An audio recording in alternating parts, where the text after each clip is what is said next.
Hey guys, it's Jordan and welcome back to my channel. Today we're going to be doing a series review of the Conspiracy of Us trilogy by Maggie Hall, which consists of The Conspiracy of Us, which I gave a 5 out of 5 stars, Map of Fate, which I also gave a 5 out of 5 stars, and The Ends of the World, which I also gave a 5 out of 5 stars. So if you couldn't tell, I thoroughly loved and enjoyed the heck out of this trilogy. So in this trilogy, we follow a 16-year-old girl named Avery whose mom moves her around a lot. She doesn't stay in one place, in one school for longer than a couple of months.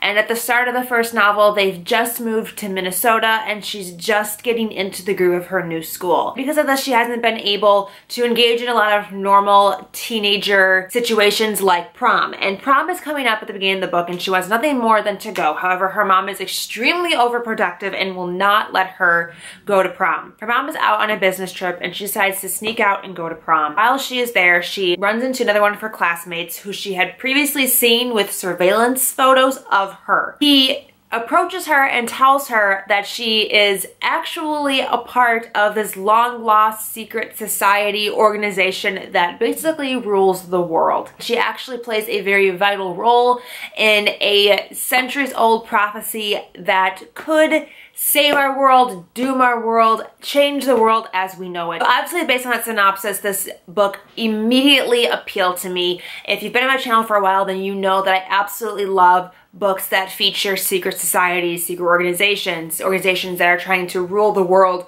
or do rule it behind the scenes. And I love treasure hunting and clues that are scattered throughout history that lead our main characters on a wild goose chase. So this book was immediately right up my alley. I loved the history treasure hunting aspect. It was by far the best part of the book. I just was so infatuated with the clue, thrill, seeking, adventure, quest part of the book, which does take up the largest majority of the book. And I never had seen that before in a YA novel. The only things I'd ever seen this type of story in before was Robert Langdon series by Dan Brown, as well as National Treasure. And I feel like this book is those two things, but for a YA audience. But then I also feel like it has a little dash of Chasing Liberty, the movie with Mandy Moore, that features a young girl traveling across Europe with a boy that she just meets. Because Avery is now traveling with these two boys that she's never met before, and they're traveling across Europe and they're trying to find all these clues together. It has that same vibe as well. Just really, really, really enjoyed that whole aspect of the book because it's something that I enjoy seeing in pretty much any form of media, and so I was really excited to see it available for a younger audience. I also really, really loved the romance portion of this book. I wasn't expecting that to be a huge component of the series, but it actually turned out to be quite a large component. Avery's intimate relationships play a very vital role in this prophecy that the secret organization has been trying to fulfill for centuries. Like who she dates and who she's married off to is a very integral part of the story. So she has a lot of interactions with various families across the world, and so you get to travel and see all the different families in India and in China and in the Middle East and in various parts of Europe and how they function and how they run their different sections of the world and how they want to use Avery to their advantage. But then you also get to see the relationships that she builds with the two main boy characters, Jack and Stalin, which was by far my favorite part. I really liked the love triangle.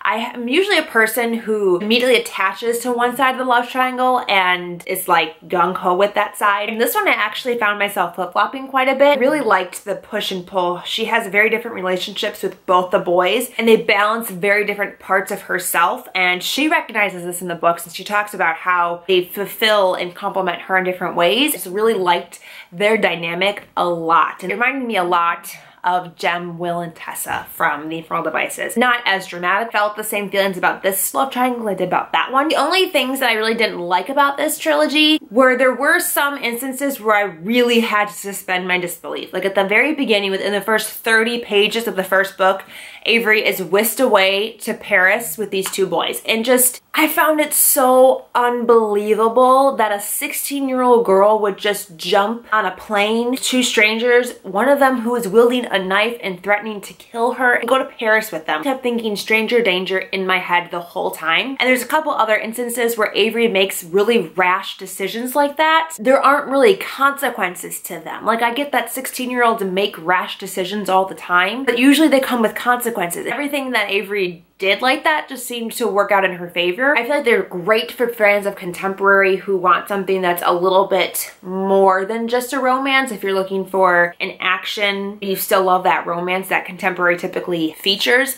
I think that this would fit that bill really well. And I also feel like it works really well for fantasy readers because there is so much action and adventure in it, and there is like that historical element. I think that fantasy readers can get something out of this as well. I do feel though that it slides a little bit on the younger side of YA for most of the series. There are some more mature content, but the characters feel like 16-year-olds, especially in the beginning of the series. Towards the end of the series, I definitely would argue that they mature and become much more adult-like and start to err towards the side of upper YA. I feel like it also would fit well for both readers who like younger and older YA type of stories. Those are all of my thoughts for the Conspiracy of Us trilogy by Maggie Hall. I would love to know if you've read this in the comments down below, what you thought of it. Thank you guys so much for watching. Until next time, I'll talk to you very soon. Bye!